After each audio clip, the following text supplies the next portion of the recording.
اچھا، لرننگ ڈس آرڈرز پہلے بھی اس پہ بات ہوئی ہے، لیکن بہرحال بتا دیتی ہوں کہ بچوں کو اسکول کے اس میں ایکڈیمکس میں پرابلم ہوتی ہے، اچیومنٹ وغیرہ جو ہوتی ہے، لکھنا پڑھنا ایکسپریس کرنا، میتھمیٹیکل ڈس آرڈر یہ ڈفرینٹ ہوتے ہیں، ریڈنگ ڈس آرڈر وغیرہ یوزلی یہ چھوٹی عمر سے ہوتے ہیں، اور انہیریٹنس بھی ہوتی ہے، پیرنٹس میں ہوتا ہے کوئی نہ کوئی، جو میں نے کیسز دیکھے ہیں اس میں اسی طرح تھا، پیرنٹس میں بھی پیچھے کوئی فیملی میں بھی یہ رن کر سکتا ہے۔ اچھا، اس میں یہ ہوتا ہے کہ یوزلی اگر یہ شروع میں ہی ڈائگنوز ہو جائے تو وہ بڑی آسانی سے اس کو ہم گائیڈ کر سکتے ہیں، اس کے مطابق کر سکتے ہیں۔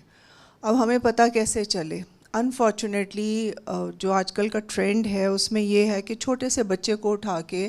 ڈے کیئر سینٹر میں ڈال دیتے ہیں، تو اس طرح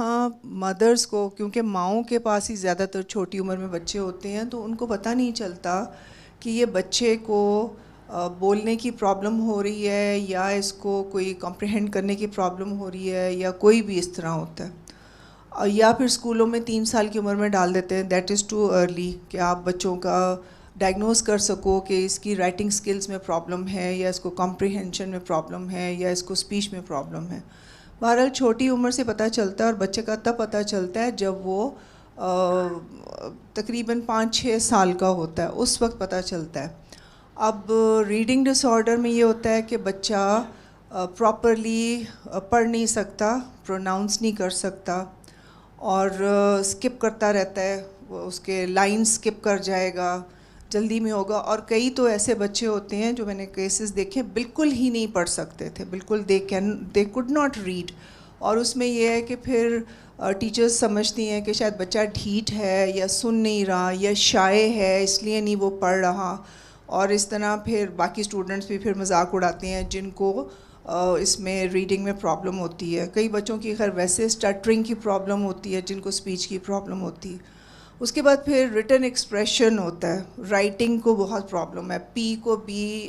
opposite, the actually C reverse میں،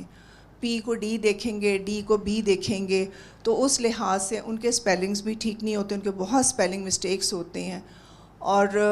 ان کی رائٹنگ بھی بہت کراؤڈڈ، چھوٹی، اسپیسنگ نہیں ہوتی۔ یہ چیزیں اگر مائیں کبھی دیکھیں بچوں کو لکھواتے ہوئے تو should pay attention to all these things. پھر میتھمیٹیکل ڈس آرڈر ہوتا ہے، جو کہ یوزلی تھوڑا بڑی کلاسز میں جا کے ہوتا ہے۔ میرے پاس ایک بچہ آیا تھا، کوئی یہ کافی لیٹ جا کے پتہ چلا، کوئی 15 سال کا ہو گیا، اب پڑھ نہیں رہا، میتھس میں تو بالکل ہی، کیونکہ کمپلسری کر دیتے ہیں یہ لوگ میتھس ٹیٹس یہ وہ۔